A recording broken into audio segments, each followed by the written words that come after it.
Cleaning efforts are underway in Augusta at the law enforcement officer's memorial that was vandalized over the weekend.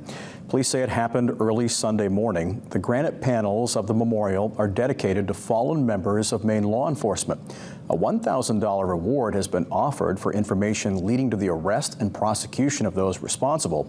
Cleaning crews are using baking soda and a low-pressure power washer to remove the paint without damaging the memorial. Where the investigation takes us in the next couple of days could actually change what charges are filed. So I don't, it's certainly this criminal mischief, and it's a vandalism, but because of the symbolism, of the location, could that open up additional charges? So all of that's in play.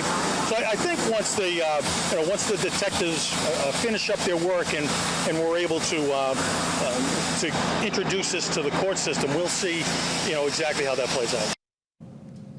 And as you can see, it is very tedious work. Cleaning could continue for a few days.